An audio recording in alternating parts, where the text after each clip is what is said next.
Hi listeners, let's start the story. अब तक हमने देखा कि जागृति ठीक हो चुकी थी और कॉलेज भी जाने लगी थी। अब आगे धीरे धीरे वक्त भी निकल गया और अब वो दिन भी आ गया जिस दिन जागृति अपने घर जाने वाली थी। आज शाम जागृति के मम्मी पापा आने वाले थे। सुबह की शुरुआत तो बहुत अच्छी रही थी और शनिवार होने के कारण उनके कॉलेज की छुट्टी भी थी। क्योंकि जागृति आज शाम तक जाने वाली थी, इसलिए सभी लोग ऑफिस नहीं गए थे। ब्रेकफास्ट के बाद सभी हॉल में आ गए। माही और जागृति को बोरियत महसूस हो रही थी। उन्होंने एक दूसरे को देखा। जागृति बोली, माही यार, बहुत बोरियत हो रही है, कुछ सोचना। तभी उनके दिमाग में एक आइडिया आया। माही बोली, मैं जो सोच रही हूँ, कहीं तू भी वही तो नहीं सोच रही है। जागृति ने कहा, हाँ, वही सोच रही हूँ, पर एक और आइडिया है, उसके साथ कोई मूवी भी देख लेते हैं। हाँ, आइडिया तो अच्छा है। पीयूष को बोलते हैं, पहले वही सब चीज़ों का इंतजाम करेगा। पर वह है कहाँ? तभी सीढ़ियों से पीयूष और अभिनव भी नीचे आ रहे थे। अभिनव वहां से ड्राइंग रूम की तरफ चला गया, वहीं पीयूष उनके पास आ गया। क्या चुड़ैलों, तुम्हारे दिमाग में कौन सी खिचड़ी पक रही है? माही बोली, कोई खिचड़ी विचड़ी नहीं पक रही गधे, बल्कि एक आइडिया है। क्यों न हम सब टेनिस खेलें? पीयूष बोला, आइडिया तो अच्छा है। वह सारा इंतजाम नौकरों से कहकर करवाता है और सभी को बोलता है, आज हम बस एंजॉय करेंगे, तो क्यों न हम सब टेनिस खेलने चलें। मृदुल जी और मोहिनी जी भी मान गए। उन्होंने भी कई दिनों से टेनिस नहीं खेला था और न ही इस तरह अपने परिवार के साथ समय बिताया था। सब बाहर गार्डन एरिया में आ गए। पीयूष ने किसी तरह अभिनव को भी मना लिया था। माही बोली, भाई आप भी खेलोगे? भाई आप हमारी टीम में रहोगे न, मेरे और जागृति के? पीयूष झूठा गुस्सा दिखाते हुए बोला, वैसे भी चुड़ैलों के साथ डेविल ही सही लगता है। मैं तो छोटी मॉम की टीम में रहूंगा, है न छोटी मॉम? हाँ बिल्कुल बेटा। सभी लोगों ने अपनी पोजीशन ले ली थी। राउंड 1 पीयूष और अभिनव के बीच हुआ। दोनों की टक्कर बराबरी की थी, पर माही नहीं चाहती थी कि पीयूष जीते, तो उसने बड़े प्यार से पीयूष का नाम पुकारा और अपनी एक आंख झपकाए, आई ब्लिंक। उस वक्त माही की तरफ ध्यान होने के कारण पीयूष का ध्यान बॉल पर नहीं था। अचानक बॉल उसके हाथ में लगी। पीयूष हाथ पकड़कर वहीं बैठ गया। सभी लोग उसके पास आए। क्या हुआ बेटा? मोहिनी जी बोली। माही भी घबरा गई थी। वह बोली, पीयूष तुझे ज्यादा तो नहीं लगी? पीयूष बोला, नहीं, मुझे कुछ नहीं हुआ, ऐसी छोटी मोटी चोट तो लग जाती है। अभिनव बोला, तू अपना हाथ दिखा, चोट छोटी है या बड़ी, ये हम खुद देख लेंगे। अरे बोला न यार, कुछ नहीं हुआ, चलो अब खेलने पर ध्यान दो। पर जागृति और माही ने जबरदस्ती उसका हाथ देखा, जो बुरी तरह लाल हो चुका था और अब तक थोड़ी सूजन भी आ गई थी। माही बोली, आप लोग कंटिन्यू कीजिए, मैं इसके हाथों की सिकाई कर देती हूँ। हाँ बेटा जाओ, मृदुल जी बोले। इसके बाद सबका मूड थोड़ा खराब हो गया था, पर फिर भी मैच जारी रहा। अब पीयूष की जगह मृदुल जी अभिनव के साथ खेल रहे थे। अंत में अभिनव हार जाता है। वह वैसे तो जानबूझकर हारा था ताकि उसके पापा खुश हो सकें। इसी तरह अब राउंड 2 शुरू हुआ मोहिनी जी और जागृति के बीच, जहां दोनों के बीच मैच टाई हो गया था। थोड़े ब्रेक के बाद एक बार फिर उनके बीच मैच शुरू हुआ, पर इस बार जागृति जीत गई। जागृति खुशी से उछल रही थी। वह कुछ ज्यादा ही एक्साइटमेंट में आकर अभिनव को गले लगा हग लेती है, पर अभिनव वैसे ही बुत बनकर खड़ा था। मोहिनी जी और मृदुल जी ने जब ये देखा तो उन्हें लगा कि अब तो उनका बेटा जागृति का इस घर में आना ही बंद करवा देगा। मोहिनी जी बोली, चलिए, वरना कहीं ये जागृति से इस घर में आखिरी मुलाकात न हो। जागृति को भी एहसास हुआ कि उसने क्या किया है। वह जल्दी से अलग हुई और उसे सॉरी कहकर मोहिनी जी के पास आ गई। मोहिनी जी बोली, बेटा अब तो तुम इस घर में आने का ख्याल छोड़ ही देना, पर उदास मत होना, हम तुमसे तुम्हारे घर मिलने आते रहेंगे। जागृति ने पूछा, पर ऐसा क्यों आंटी? आप किसी बात से गुस्सा हो गई क्या? मैंने कुछ किया है क्या? नहीं बेटा, पर जिसे तुमने गले लगाया था उसे बचपन से किसी के स्किन कांटेक्ट में आना पसंद नहीं है। उसे हैफेफोबिया है, इसलिए उसे दूसरों के स्पर्श से चिड़चिड़ाहट और गुस्सा आता है। इसीलिए मुझे उस दिन हॉल में गिरा दिया था उन्होंने। मोहिनी जी बोली, क्या उस दिन चोट उसकी वजह से लगी थी? हाँ, मैंने जब पीयूष को बोला कि उसने मुझे क्यों गिरा दिया, तो वह बोला कि मैं तो बाहर था। जब तुझे चोट आई थी, तेरी चिल्लाने की आवाज़ सुनकर हम वहां आए थे, तो मुझे लगा कि वह अभी अभिनव थे।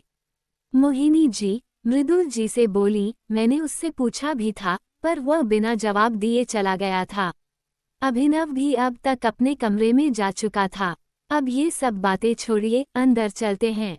हाँ, मोहिनी जी बोली, सॉरी बेटा, मेरे बेटे की तरफ से।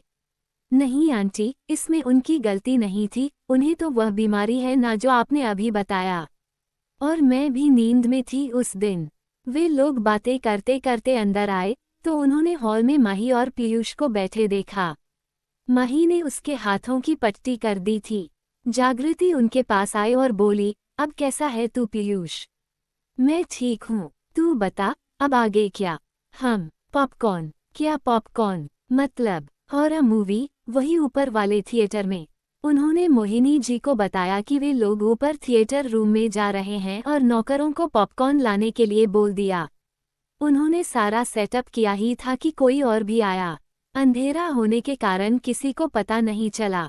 जागृति को लगा कि पीयूष है, क्योंकि उसके दूसरी तरफ माही थी। अब तक उनका पॉपकॉर्न भी आ गया था और मूवी भी स्टार्ट हो गई थी। यह मूवी द एक्सोर्सिस्ट द एग्जॉर्सिस्ट थी। इसके सीन बहुत डरावने थे। जागृति ने तो अपने बगल में बैठे शख्स का हाथ कसकर पकड़ रखा था और बोले जा रही थी, गधे। मैंने थोड़ा बहुत डरावना बोला था, पर तूने तो इतनी डरावनी मूवी लगा दी।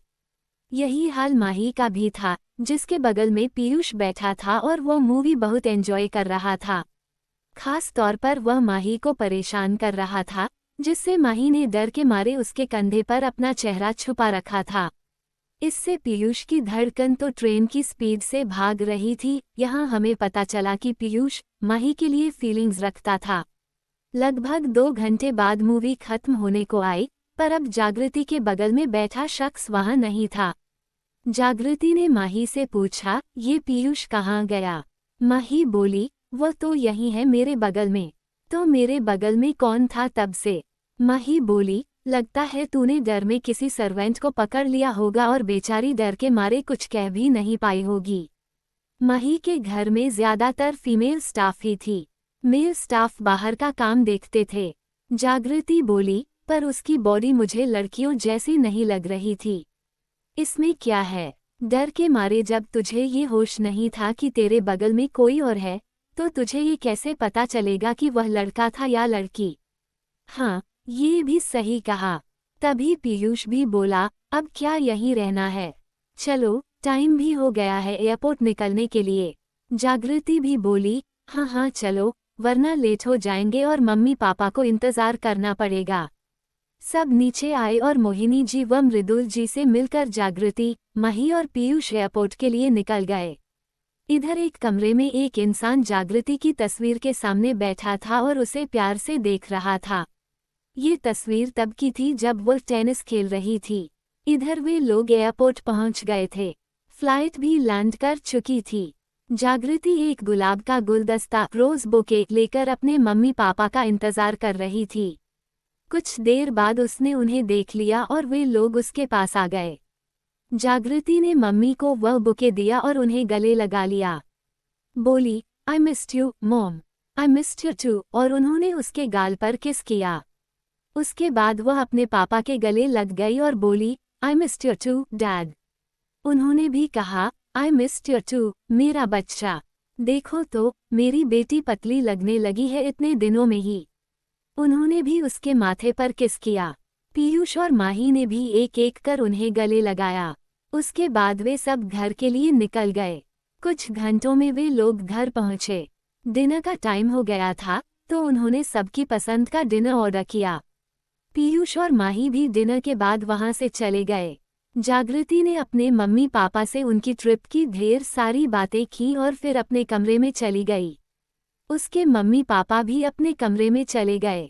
ईशानी जी बोली, हमें उसे बता देना चाहिए, वो तो खुशी के मारे नाचने लगेगी। हाँ, पर हम उसे कल बताएंगे।